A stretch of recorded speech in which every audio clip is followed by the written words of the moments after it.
जय गुरु जी। शुक्राना गुरु जी। हर पल हर सांस का शुक्राना गुरु जी। सारी संगत जी को भी मेरा सुमन आंटी का बहुत बहुत जय गुरु जी। और संगत जी, आज मैं आपके सामने अपना एक बहुत ही सुंदर, बहुत ही प्यारा सत्संग शेयर करने जा रही हूँ। और ये सत्संग बिल्कुल लेटेस्ट है। आज मैं आपके साथ दो सत्संग अपने शेयर करूँगी, एक बरसों पुराना और एक कल का, बिल्कुल फ्रेश। तो ये पहले मैं आपके साथ अपना कल का ही सत्संग शेयर कर लेती हूँ, है ना। और क्योंकि गुरुजी तो सच में बिल्कुल ही बहुत ही मैजिकल हैं, हमारे मन की बातें बिल्कुल समझते हैं वो। और हमारे दिल में क्या चलता रहता है वो उनको सब पता होता है।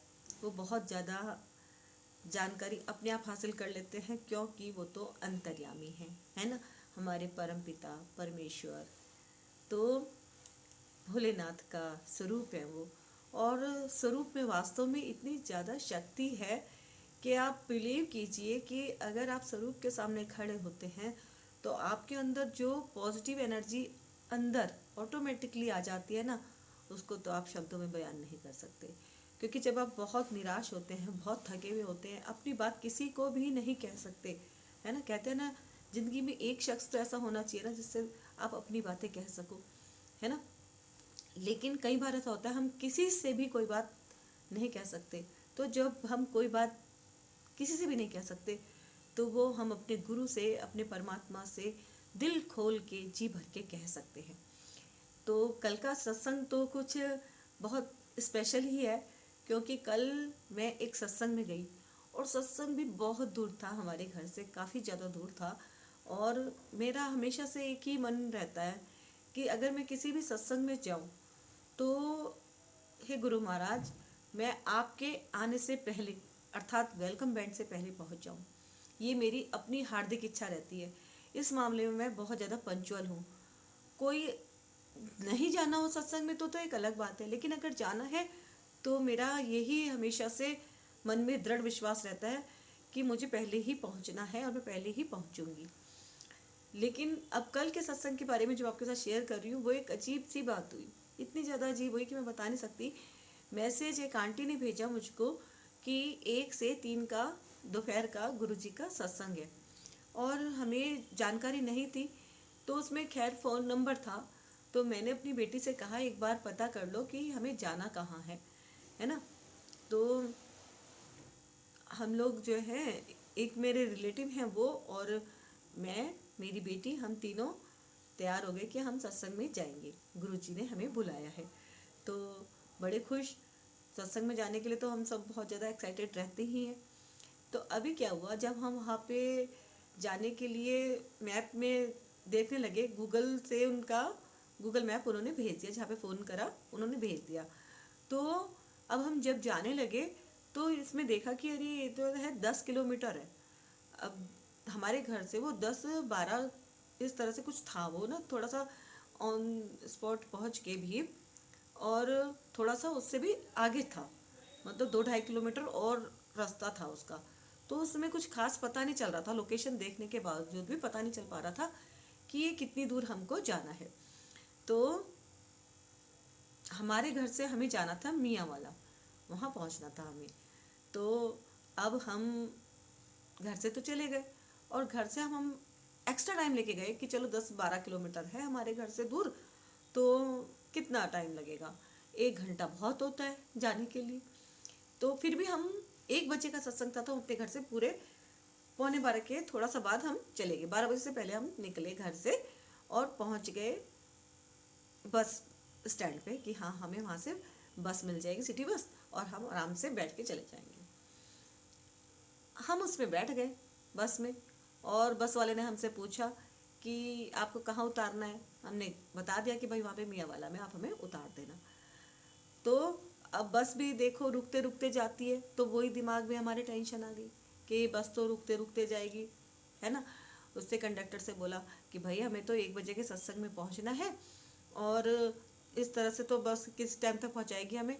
तो उसने हमें बताया कि 12:50 या 12:52 तक आप मियाँ वाला चौक पे उतर जाओगे।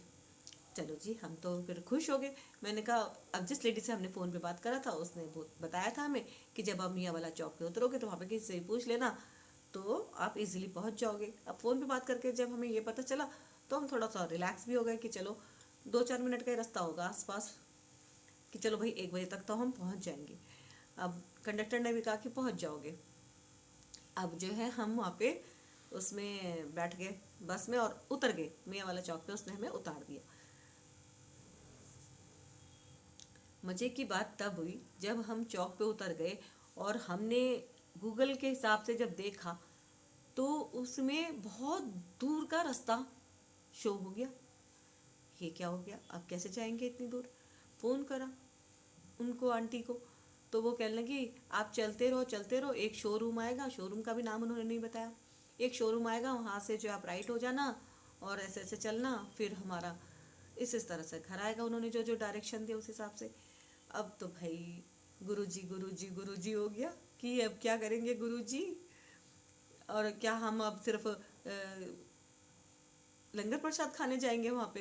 हाँ, हमें तो मेन तो सत्संग है, गुरुजी का वेलकम बैंड है, गुरुजी के जो शब्द चलते हैं वो सब पूरा सत्संग अटेंड करना है। तो मतलब पूरा शुरू से लेके एंड तक मुझे सत्संग अटेंड करना है, मेरी ऐसी अंदर से हार्दिक इच्छा यही रहती है। तो अब गुरुजी अब क्या होगा, क्योंकि देखा वहाँ पे टाइम, मोबाइल में टाइम देखा, 1:04 हो चुके। तो अब तो समझ में आ गया कि चलो भाई अब तो हमारा निकल ही गया है। लेकिन फिर भी हमने तेज तेज कदमों से चलना शुरू करा, क्योंकि हम थोड़ा सा आगे समझ के चल रहे थे और वहाँ पे उस रूट पे हमें कोई रिक्शा वगैरह भी जाते हुए नहीं मिला। तो अब हम सोच तो रहे थे रिक्शा मिल जाता तो ज़्यादा सही रहता, लेकिन हम थोड़ा सा आगे चलने के उद्देश्य से चल पड़े थे। रिक्शा हमने उस टाइम पहले तो लिया नहीं और बाद में हमें मिला नहीं। चलते गए चलते गए चलते गए और जी गुरु जी का जयकारा भी लगाते रहे। खुश तो बहुत हो रहे थे कि चलो जी गुरु जी ने आज हमें सत्संग में बुलाया है और मज़ा भी बहुत आ रहा है, हमें चलने में भी आनंद आ रहा है, क्योंकि गुरु जी के सत्संग का एक्साइटमेंट बहुत ज़्यादा रहता है। अब 1:04 का टाइम देखा तो मन में थोड़ा सा निराशा भी हो गई कि अब क्या करूं, ये तो टाइम निकल गया, अब कुछ नहीं हो सकता।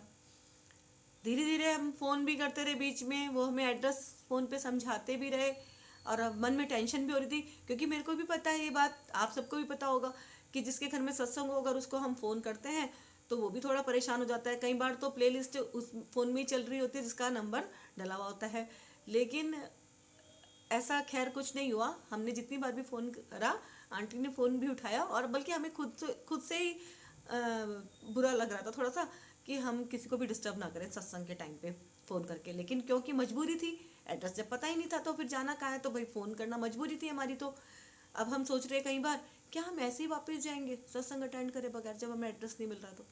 लेकिन फिर भी हमने हिम्मत नहीं हारी, बस गुरु जी का नाम लिया और चलते रहे चलते रहे चलते रहे। 2.5 किलोमीटर हम कम से कम पैदल चले हैं गुरु जी, कल तो 2.5 किलोमीटर हम पैदल चले, पैरों में भी थोड़ा सा दर्द तो हो ही गया खैर। लेकिन बस क्या पता गुरु जी ने कौन से हमारे कर्म कटवाने थे, कौन सा ये कष्ट हमारे ऊपर से इस तरह से निकलवाया गुरु जी ने, वो तो वो ही जाने, है ना। क्योंकि जो भी गुरु जी को सेवा लेनी होती है गुरु जी वो सेवा ज़रूर लेते हैं, है ना। तो गुरु जी आपने जो हमें वहाँ पे बुलाया इसका शुक्राना है। तो खैर जब हम बिल्कुल लास्ट में पहुँच गए, हमारे को गूगल मैप ने बता दिया अराइव्ड, कि हम पहुँच गए। अराइव्ड होने के बावजूद भी हम नहीं समझ पा रहे थे कि कहाँ पे सत्संग में जाना है। तो मैं अपने आप में ऐसे ही दिमाग में जोर डाल रही थी, मैंने कहा सत्संग की आवाज़ कहीं गेट से बाहर आएगी तो हम उस घर में घुस जाएंगे। अब वहाँ पे और भी घर थे लेकिन वहाँ पे सत्संग की आवाज़ हमें कोई सुनाई नहीं दी। तो फिर हमने दोबारा फ़ोन करा, आंटी से पूछा कि हमें कहाँ आना है, फिर उन्होंने हमें इंस्ट्रक्शन दिए कि ऐसे ऐसे ऐसे करके आ जाओ। तो खैर हम चलते गए हम चलते गए, बिल्कुल जब हम पहुंच गए गेट पे और जैसे ही मैंने अपनी चप्पल को उतारा बाहर तो कानों में जो वो आवाज़ आई वेलकम बैंड की, ओहो माइंड ब्लोइंग। दिमाग में जो शांति आई, जो प्रसन्नता आई, बस जय जय गुरुजी वाली फीलिंग्स जो ज़बरदस्त आई कि अरे ये कैसा चमत्कार है, ये गुरुजी ने कितना ज़्यादा उपकार मुझ पर करा हे गुरुजी, आपका बहुत बहुत शुक्राना है, आपने मेरी लाज रखी कि आपको पता है कि सुमन जो है पूरा यही कोशिश रहती है कि वेलकम बैंड से पहले पहुंच जाए, और ये कैसे हो गया, क्योंकि टाइमिंग तो कुछ और थी और वेलकम बैंड का जो टाइम आ रहा था वो हम वहाँ पे 1:45 के करीब पहुँचे। तो भाई मेरे को तो बहुत ज़्यादा खुशी हुई, और बस मैं तो बहुत ज़्यादा ज़्यादा वाली खुश हो गई कि शुक्राना गुरुजी, आपने तो आज कमाल कर दिया। इसे कहते हैं मिरेकल, यानी कि हमारे दिल में जो चाह होती है, कहते हैं ना, जा चाह वहाँ रहा। तो ऐसी गुरुजी ने मेहर करी, ऐसी गुरुजी ने मेहर करी कि बस मेरी तो दिल की ख्वाहिश ऐसी पूरी हो गई ना कि मैं क्या बताऊँ। बहुत ज़्यादा मेरे को प्रसन्नता हुई और हम सब लोग बहुत ज़्यादा खुश हो गए। हमने खूब अच्छे से गुरुजी का वेलकम करा, ताली बजा बजा के वेलकम बैंड के साथ, और बड़ा ही अच्छा लगा। और वहाँ पर बहुत सुंदर सा गुरुजी का दरबार सजा हुआ था, गद्दी सजी हुई थी। बस मैं तो नतमस्तक हो गई। मैंने कहा गुरुजी सच में आज तो कमाल ही हो गया, आपकी लीला अपरंपार है, आप क्या क्या करते हो, बस क्या ही बताऊँ मैं। मतलब बहुत ज़्यादा खुश हो गई मैं। और हम सब लोग ने वहाँ पे बहुत 2 घंटे तक गुरुजी का सत्संग अटेंड करा। फिर बहुत ही ज़्यादा चाय प्रसाद लिया, लंगर प्रसाद खाया और डांस भी किया, और फिर हम जो है अपने घर पे आ गए। तो खैर वो 1 से 3 का सत्संग थोड़ा डिले होने के कारण हम घर भी रात को ही पहुँचे, थोड़ा सा लेट हो गए, पर बहुत ज़्यादा अच्छा लगा। शुक्राना गुरुजी, इस मिरेकल का बहुत ही ज़्यादा बढ़िया लगा मुझे तो। खैर ये सत्संग मैंने इसलिए आप सबके साथ शेयर करा कि देखिए, जहाँ चाहा वहाँ रहा, रहा गुरुजी कैसे निकाल देते हैं। इस बात को आप मानिए कि हमारे दिल में क्या चल रहा होता है गुरुजी को सब पता होता है ना। अरदास तो हम लोग करते रहते हैं, लेकिन फिर भी अगर हम अरदास ना भी करें तब भी गुरुजी हमारी बातें सुनते हैं। हमारे दिल में क्या चल रहा होता है वो सब पारखी है पूरी तरह से, और वो उसी तरह से सारी सिचुएशन को एकदम अपने हिसाब से मोल्ड कर देते हैं। तो खैर ये तो मेरा लेटेस्ट सत्संग था। और लेकिन मैं आज से 2007 की बात बता रही हूँ आपको, जो मेरा एक पुराना सत्संग है। तब मैं गुरुजी के साथ जुड़ी नहीं थी, क्योंकि गुरुजी के साथ तो मैं जुलाई 2021 में जुड़ी हूँ, और उससे पहले मैं गुरुजी के साथ नहीं जुड़ी थी। लेकिन हाँ, शिव जी की पूजा, माता रानी की पूजा, ये मैं हमेशा से करती रही हूँ, क्योंकि मैं सनातन धर्म में ही बिलीव रखती हूँ शुरू से ही। तो ये पूजा तो मैं हमेशा से करती रही हूँ, भगवान में मेरा विश्वास हमेशा से ही रहा है। तो क्या पता कोई भक्ति जागी होगी जो शिव शंकर भगवान ने गुरु जी से मिलाया, है ना। क्योंकि हमारे को गुरु कौन देता है, वो भी प्रभु ही देते हैं ना। तो क्योंकि गुरु जी भी तो अपने शिष्य को चुनते हैं, गुरु जी ने मुझे चुना, कुछ तो मैंने सत्कर्म किए ही होंगे, कुछ तो अच्छे कर्म किए ही होंगे ना, कि गुरु जी ने मुझे अपनी सेवा में लिया, है ना। और गुरु जी ने मुझे एक सेवा भी बख्शी थी कि मैं दिव्य आभा का पाठ करूं, और मैंने पूरी दिव्य आभा का पाठ पूरी मन से करा, और YouTube पे डाल रखा है इसी चैनल पर। आप उसको भी ज़रूर सुनिएगा और ज़्यादा से ज़्यादा उसको शेयर कीजिएगा, वो बहुत ज़रूरी है आप सभी लोग सुने। क्योंकि जब गुरुजी चोले में थे वो उसमें सभी सत्संग तभी के ही हैं, तो उसको आप ज़रूर सुनिएगा। तो खैर मैं आपको अपना एक बहुत ही ज़्यादा मिरेकल वाला 2007 का सत्संग शेयर कर रही हूँ। तो ये है सत्संग कि मैं अपनी ससुराल में थी, और मेरे ससुर ने 2 घर लिए हुए थे। तो एक तो ससुराल का घर था और एक उन्होंने बिल्कुल नया और लिया था, तो मैं उसमें शिफ्ट हुई। तो शिफ्ट होने में कैसा था वो घर के, उसमें 3 कमरे एक साथ थे। तो एक कमरे में बीच में ना कोई किराएदारी भी थी, पुरानी किराएदारी, और एक इधर था कमरा और एक इधर था। तो 2 कमरे थे साइड साइड में, और बीच में एक कमरा जो पुरानी किराएदारी थी उनके पास था। तो अब हम जब नए नए शिफ्ट हुए, अभी पूरी तरह से हमारा सामान शिफ्ट नहीं हुआ था, तो उसमें क्या हुआ कि मैंने बच्चों को, जो मेरे इधर वाले कमरे में थे लेफ्ट साइड वाले, उस कमरे में मैंने बच्चों को, 3 बेटियां मेरी छोटी छोटी ही थी, मतलब ज़्यादा बड़ी नहीं थी, तो मैंने उसमें उनको बाहर से लॉक कर दिया, और अपने आप मैं उधर बाहर वाले कमरे में सो गई। मैं और मेरे हस्बैंड बाहर थे, और इधर वाले अंदर वाले कमरे में मैंने अपने तीनों बच्चों को लॉक कर दिया। और उस टाइम की बात है ये, कि जब सितंबर में गणेश जी का स्थापना करी जाती है, गणेश जी की स्थापना जिस टाइम पर करी जाती है उस टाइम की बात है ये। तो जब मैं आई थी तो वो उस टाइम पे मैंने स्थापना कर रखी थी गणेश जी की, और अखंड ज्योत मैं जलाती हूँ गणेश जी की। तो वहाँ पे मैंने अखंड ज्योत जला रखी थी, और मैंने इतना बुद्धि अपनी चलाई ही नहीं कि भाई ये पंखा चल रहा है, क्योंकि इस टाइम तो सितंबर का महीना, तो पंखा चल रहा है तो कुछ गड़बड़ भी हो सकती है, बिल्कुल दिमाग में नहीं। जैसे मैं खुद ही अबोध बच्ची, है ना, इसी तरह से हो गया था मेरा दिमाग कि मुझे इतना, मैंने दिमाग नहीं दौड़ाया अपना। बस मैंने अखंड ज्योत जला रखी है, और गणेश जी की मूर्ति रख रखी है, चुन्नी भी उड़ा रखी है, और पूरा सब कुछ सेटअप मैंने पूरा अच्छे से बना के और रखा हुआ है। और नीचे ज़मीन में ही बच्चों का, क्योंकि हमने पूरी तरह से शिफ्ट करा नहीं था, तो ज़मीन में बच्चों के बिस्तर लगा के उनको वहाँ सुला के, और मैं चली गई अपना बाहर वाले कमरे में सोने के लिए, और बच्चों को बाहर से ताला मार के। अब क्या हुआ कि जब मैं सवेरे को उठ के आई तो देखने लायक सीन ये था कि जो गणेश जी की मूर्ति थी ना, उसके ऊपर जो मैंने उनको चुन्नी उड़ा रखी थी, वो पूरी की पूरी जल चुकी थी। जो पीला कपड़ा मैंने गणेश जी का आसन सा बना के खूब बड़ा सा टेबल पे क्लॉथ सा डाला हुआ था येलो कलर का, वो पूरा का पूरा जल रखा था, और भयंकर, और मतलब आग लग के और आग बुझ चुकी थी, पंखा चल रहा। तो देख के मैं हैरान रह गई कि भगवान ये क्या हुआ, क्योंकि आग लग गई तो वो तो लग गई आग, चमत्कार तो ये था कि वो आग लग के बुझ गई। बस बहुत बहुत बहुत शुक्राना है भगवान जी आपका कि मेरी इज्जत बच गई, और आपने मेरी लाज रखी।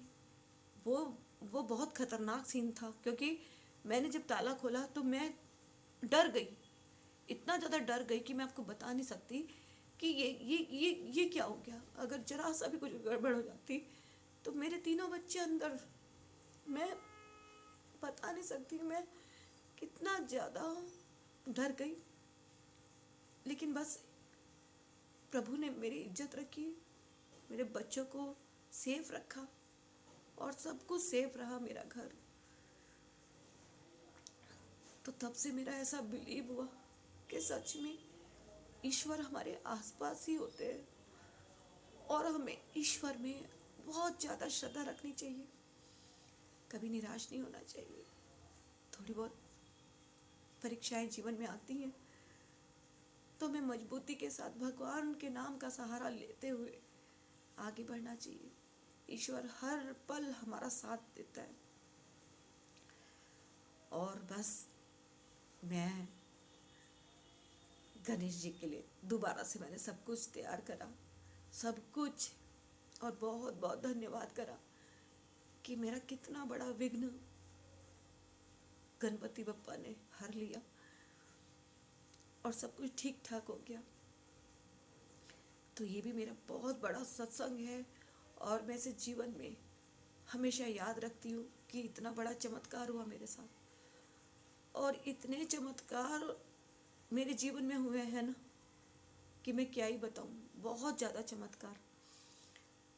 लेकिन अब जब से गुरु जी की शरण में आई हूँ, मेरे को पहला सत्संग मैंने गुरु जी की शरण में जो करा, मैं जुड़ तो गई थी जुलाई 2021 में, लेकिन गुरु जी की शरण में आने के बाद जो मेरा पहला सत्संग था वो था पिछली शिवरात्रि के दिन।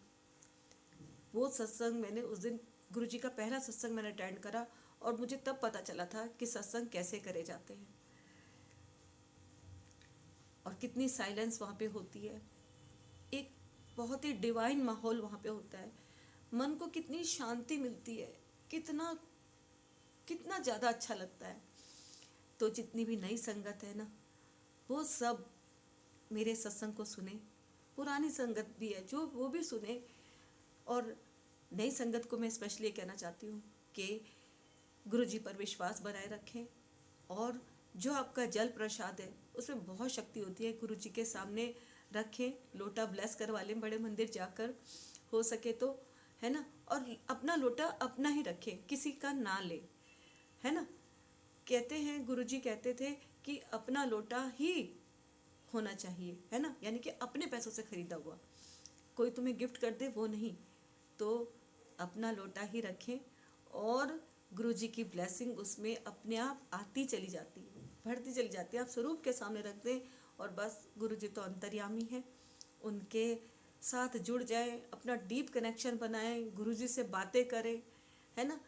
दुनियादारी में अपना दुख दर्द किसी के साथ मत शेयर करें, है ना। जो दुख दर्द आपको कहना है, हाँ कोई आपकी फ्रेंड है, बहुत खास रिलेटिव है, थोड़ी तकलीफ आपने उनके साथ शेयर करी जिससे कि आपको उनसे कोई सपोर्ट मिल सके, तो एक अलग बात है ना। लेकिन मेन जो आपकी तकलीफ दूर करने वाले हैं वो गुरुजी ही हैं। एक तकिया सहारा तेरे चरना दा, बाकी सारे ढाई ढेरिया, ऐसा करके है ना कुछ वो शब्द। तो बहुत अच्छा लगा मुझे वो सुन के, कल मैंने सुना, आप सब लोगों ने भी सुन रखा होगा। तो बस गुरुजी ही हैं, उन्हीं के चरणों का आप सहारा लीजिए और सारी तकलीफ़ें अपने आप धीरे धीरे धीरे धीरे धीरे धीरे करके छट जाएंगी। हाँ, एक बात और है कि गुरुजी थोड़ी छोटी मोटी परीक्षाएं भी लेते हैं, उससे घबराना नहीं है, क्योंकि परीक्षा तो वो लेते हैं लेकिन फेल नहीं होने देते, है ना। वो उतना ही सामर्थ्य भी हमें देते हैं, उतनी शक्ति भी हमें दे देते हैं। तो ये आज जो मैंने आपके साथ सत्संग शेयर करा, ये मेरे अपने पर्सनल अनुभव के आधार पर ही करा है और सबके अपने अपने अनुभव हैं। गुरुजी सबका कल्याण करते हैं। मैं सबके लिए गुरुजी से अरदास करती हूँ, हे गुरु महाराज आप सबका कल्याण करना। और अगर आप चैनल पर अगर न्यू हैं तो गुरुजी ब्लेसिंग कल्याण गीता चैनल को सब्सक्राइब अवश्य कर लेना, वीडियो को लाइक करना और वीडियो को शेयर करना। और गुरुजी हम सबका यूं ही कल्याण करते रहें और हम सबको यूं ही ब्लेस करते रहें। इसी के साथ मैं सुमन आंटी आप सबसे लेती हूँ विदा और गुरुजी से लेती हूँ आज्ञा। जय गुरुजी।